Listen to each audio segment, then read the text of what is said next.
Je me présente, je suis Christian Castellanet, je suis donc membre du collectif Les Citoyens en Alerte. C'est un collectif qui s'est mobilisé depuis le premier renouvellement de la loi d'état d'urgence sanitaire contre ce renouvellement qui a été annoncé dans des conditions qui nous semblaient très, très suspectes et très précipitées. Dans ce cadre, on a à un moment ressenti le besoin, depuis quelques mois, d'organiser des débats citoyens sur cette question. Et ça nous semble très important parce que, comme vous le savez, aujourd'hui, les débats dans les médias publics ne jouent absolument pas leur rôle. Il n'y a pas de débat. Il y a des expressions de point de vue représentant le point de vue gouvernemental, ce qu'on appelle la doxa, en permanence. Les personnes qui s'opposent à l'état d'urgence ou aux mesures sont marginalisées au niveau de la presse. Et puis surtout, il n'y a pas de débat contradictoire.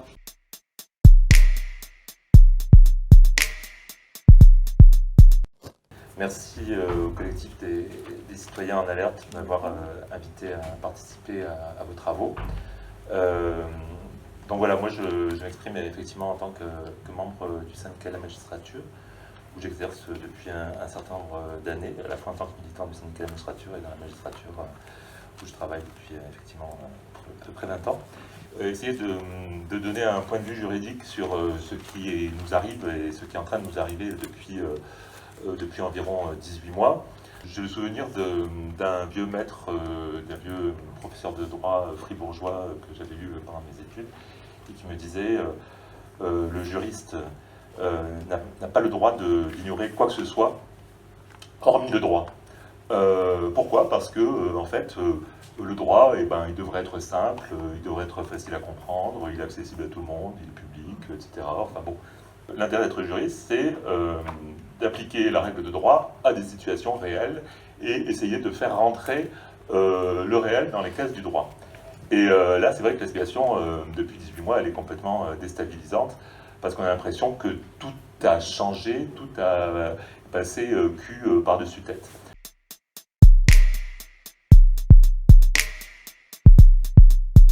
Il doit y avoir une stricte proportionnalité entre les mesures restrictives de droit qui sont prises face à une chose qui menace l'ordre public.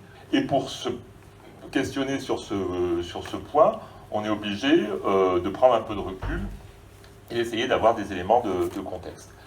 Moi, les 3 points de contexte qui me paraissent importants, c'est géographie, histoire, démographie.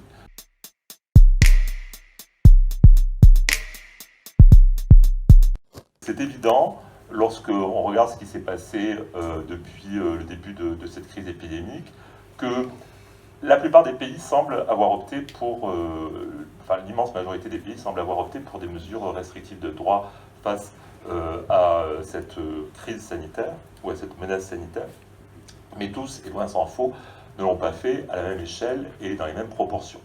Je dirais qu'en Europe, il y a des exemples de pays qui ont pris des mesures de police restrictives des libertés individuelles de manière beaucoup plus réduite et raisonnable que cela n'a été fait en France, et je dirais peut-être même dans le trio de tête des 3 grands pays catholiques de l'Europe, l'Espagne, l'Italie et la France, où on a connu effectivement des mesures restrictives de liberté extrêmement importantes, avec des mesures d'enfermement des personnes chez elles pendant des périodes extrêmement longues, des atteintes à la liberté d'aller et venir extrêmement importantes. Voilà. Donc ça, et alors que dans d'autres pays proches de chez nous, ces mesures restrictives de liberté ont été beaucoup plus ténues, beaucoup plus limitées, etc. Je pense à la Suisse, je pense à l'Allemagne, qui n'a pas connu d'état d'urgence à proprement parler, sauf dans l'État libre de Bavière, le seul État qui a la religion catholique d'ailleurs comme religion officielle. Je pense également à la Suède, je pense en moindre mesure, mais quand même, finalement, à la Belgique et aux Pays-Bas.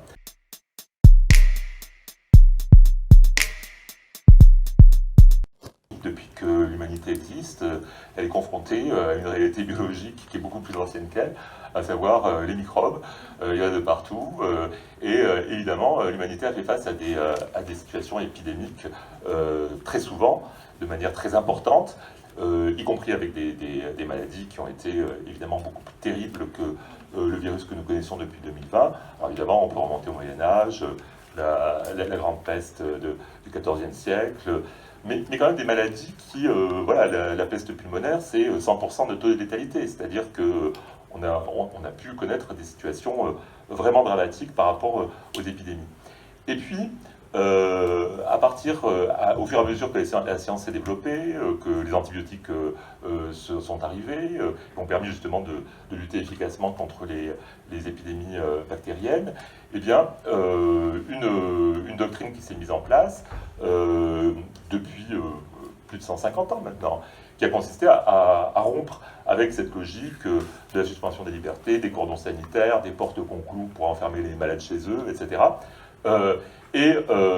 Tout simplement avec l'idée que voilà, la lutte contre les épidémies passait par la détection des malades, leur isolement si c'était nécessaire, s'ils étaient contagieux, et leurs soins le plus rapidement possible, et éviter ces mesures excessives de suspension des libertés qui, pendant 150 ans, ont été considérées comme étant à la fois inefficaces, contre-productives, parce que la plupart du temps, elles consistaient à enfermer des malades avec des non-malades, hein, c'est la logique des cordons sanitaires, et donc à contribuer à la propagation des épidémies, et inefficace parce que lorsqu'on met un niveau de contrainte trop élevé, les gens ont tendance à contourner les contraintes, jusqu'à l'épidémie de sida. Et alors là, l'épidémie de sida, je pense que c'est quand même très très intéressant comme point de référence, puisque, je rappelle quand même, le sida, jusqu'à la fin des années 90, un taux de létalité qui oscillait selon les années entre 30 et 60%, hein, alors que là, sur le coronavirus, on est sur des taux de létalité en fonction des chiffres qu'on prend entre 2, 3 et 0,2% de taux de létalité. Et là, l'épidémie de sida a permis l'émergence de législation réprimant et de manière significative les discriminations faites à raison de l'état de santé, lois qui sont du reste toujours en vigueur. Le fait de faire une distinction entre les personnes dans l'accès, notamment dans l'accès aux biens ou aux services à raison de leur état de santé, est une discrimination et est toujours une discrimination punie par le code pénal.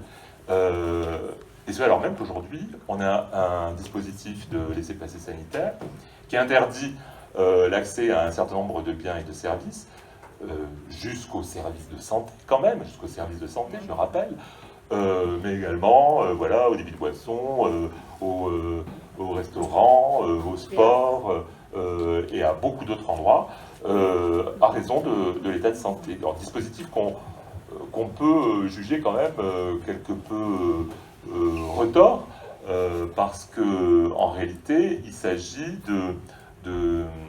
c'est un peu ce qu'on appelle en droit administratif un détournement de procédure, finalement, parce qu'il s'agit, lorsque, pour viser un but qui est celui d'une généralisation de la vaccination, on n'impose pas une obligation vaccinale, mais on fait en sorte d'imposer des contraintes suffisamment fortes sur les individus pour les amener à décider eux-mêmes de se vacciner, et ce alors même que les obligations vaccinales ont déjà existent d'ailleurs en France depuis 2018, hein, ça s'est passé dans une indifférence quasi généralisée, hein.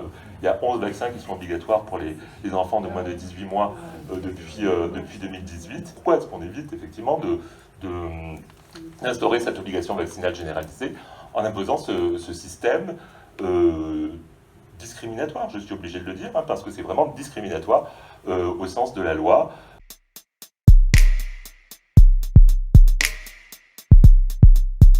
On voit aussi un système qui se met en place sans réel contre-pouvoir et sans réelle limitation à toutes ces mesures suspensives des libertés individuelles, puisque que l'on regarde du côté de la CNIL, du côté du Conseil constitutionnel, du côté du Conseil d'État, ce qu'on constate quand même, c'est que toutes les décisions qui ont été prises par ces instances, et il y en a eu de nombreuses, hein, au cours de cette période, sont globalement des décisions de validation.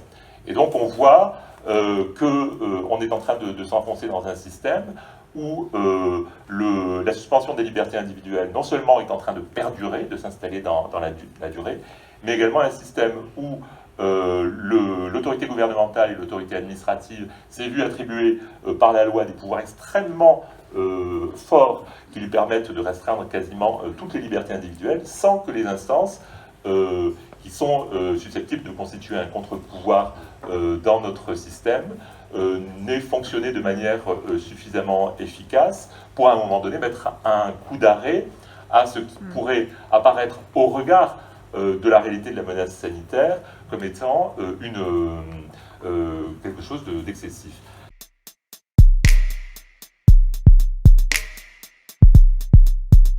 Nous ne sommes plus sous le régime de l'état d'urgence sanitaire, puisque l'état d'urgence sanitaire a cessé au 31 mai 2021, je crois me souvenir, et qu'au 31 mai 2021, il y a eu une loi dite de gestion de la sortie de la crise sanitaire, et que cette loi, désormais est remplacée par la loi du 5 août 2021, qui n'est plus une loi de gestion de la sortie de la crise sanitaire, mais une loi de gestion de la crise sanitaire. Au passage, on a enlevé la sortie. Voilà. Donc on voit bien que là, il y a une vraie réalité de la pérennisation, en fait, de ce système.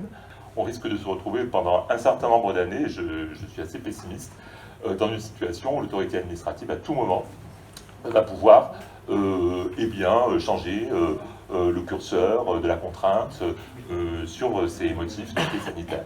Et donc voilà, donc face à une situation pareille, c'est vrai que l'interrogation sur l'évolution du régime politique dans lequel on est, parce que je pense qu'il y a véritablement quelque chose de cet ordre-là, est à mon avis éminemment légitime. Voilà, je vous remercie. Merci. Merci.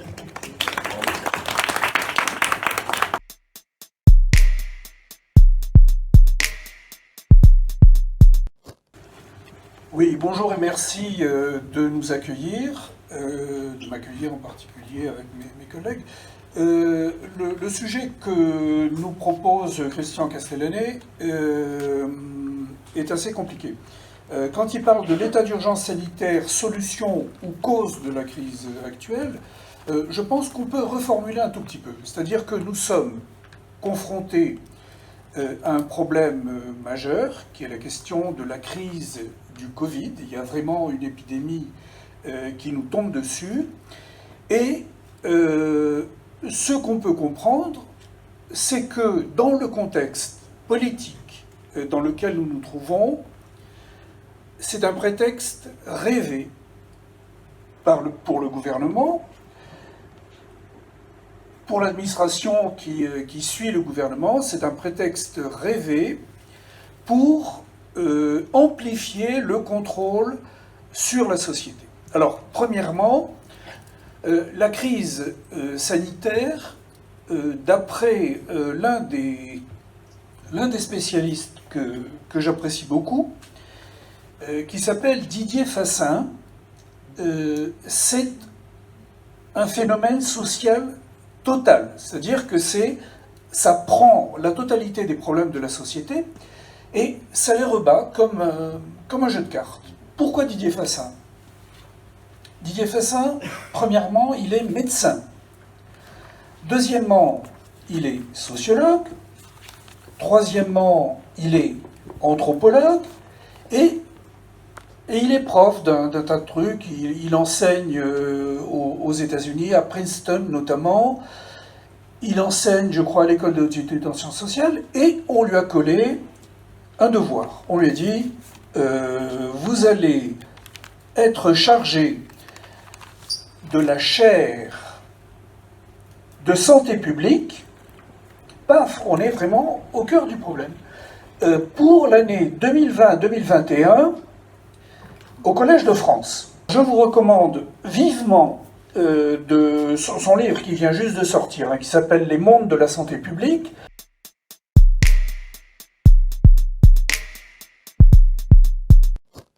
J'ai une grande sympathie pour Didier Fassin, parce qu'il s'intéresse notamment dans la société aux problèmes que l'on rencontre avec les populations fragiles, les populations pauvres, mais également avec les prisonniers et avec les migrants. Donc, quand on étudie la question de la pandémie de Covid, tout le monde est égal, sauf les autres. Alors les autres, c'est les populations fragiles, les pauvres, les prisonniers, il y a des situations absolument terribles, et les migrants.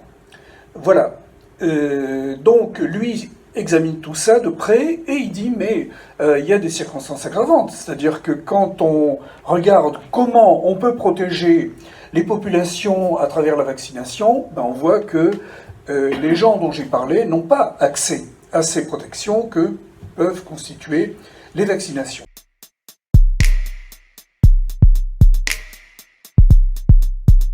La question qu'on se pose de l'état d'exception, je vais l'aborder autrement. Didier Fassin a été interpellé par une situation à peu près comparable, qui est la situation d'Angelo Garand. Angelo Garand, c'est un gitan qui était en prison, qui avait un bracelet et qui est allé dans sa famille. Et alors on a demandé au GIGN de faire ce que je ne sais pas quoi. Le fait est que le GIGN est allé dans la ferme et il a abattu Angelo Garand. Il a liquidé physiquement. Et donc, Didier Fassin, en sa qualité d'anthropologue, il a dit, bon, c'est pas possible. Le jugement exonérant totalement les gendarmes de toute responsabilité, etc., bon, soit. Moi, je vais faire un travail d'anthropologue, dit-il, et il a étudié ce que disait la famille, il a étudié ce que disaient les gendarmes, il a analysé le jugement, et en sa qualité, je vous ai dit tous les titres qu'il avait, donc on lui dit, monsieur, vous êtes un chercheur, très bien, donc on lui a ouvert tous les documents judiciaires du procès. Et il a sorti un livre qui s'intitule « La mort d'un voyageur ». La question que je vous pose est la suivante. Que s'est-il passé avec Angelo Garand? Moi, je qualifie ça d'exécution capitale extra-légale. Quand on est en train de parler de l'état d'urgence, on est dans un système qui date de plusieurs décennies, qui est le système du néolibéralisme, dont la logique, c'est le choix de la guerre civile. Il faut absolument exploiter ces créneaux de liberté pour résister.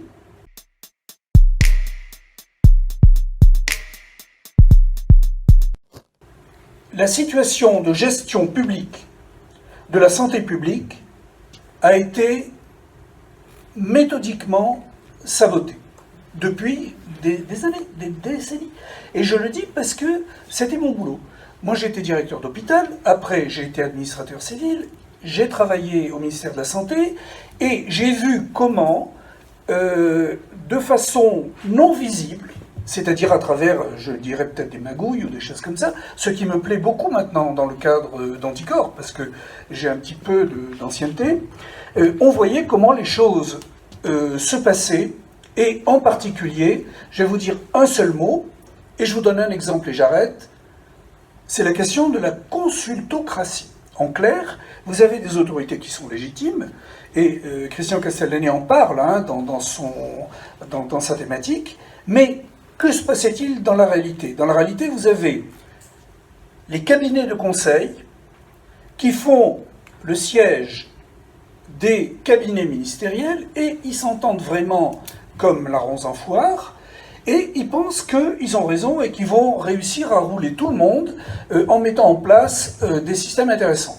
Je m'occupais de l'informatique hospitalière, on m'a forcé à donner des marchés à des sociétés de services, donc 3 sociétés de services, 3 CHU, 3 études à 20 millions chacune, naturellement, le résultat c'était, c'est ni fait ni à faire les gars, il faut jeter tout ça à la poubelle et on va vous vendre quelque chose qui marche. rebelote, 20 millions à chaque fois, donc vous calculez 3 fois 40 millions, et mes ingénieurs ont dit, bah, écoutez les gars, on va regarder. Ils ont fait passer des dossiers médicaux d'un CHU à l'autre, ça passait pas. C'était pas du tout le but de faire fonctionner un service public mieux que ça ne fonctionnait. Le but, c'était de se mettre du fric dans la poche. Alors, je vous passe les détails. Je me retrouve sur un poste de responsabilité lourd. J'ai été directeur adjoint de toutes les finances du régime général de la protection sociale. C'était donc 1400 milliards, 13 000 personnes, c'était les URSSAF, etc. Et donc, on me convoque au cabinet de Raffarin et on me dit Andersen Consulting propose une étude pour refaire l'informatique du régime général parce que ça n'est ni fait ni à faire. Bon, on était très étonnés parce que ça marchait vraiment très bien. Bon, je vous passe les détails. On a bloqué le système, on s'est débrouillé institutionnellement. Là, je reviens sur la stratégie institutionnelle. On a bloqué le système, mais Andersen Consulting disait, premièrement, les Français sont des nuls, nous on est Américains. Les fonctionnaires sont des nuls, nous on est du privé. Voilà, donc vous avez un syllogisme aristotélicien classique où la conclusion c'est les fonctionnaires français c'est des nuls et nous on est efficaces. Alors on le dit, très bien, c'est magnifique ce que vous nous proposez, quel est le coût? Alors je vous ai dit 120 millions pour 3 CHU. Voilà, alors je vais vous dire, c'est 1,4 milliard pour casser l'informatique du régime général et mettre en place un système du type réseau ferré de France, c'est-à-dire privatiser les infrastructures,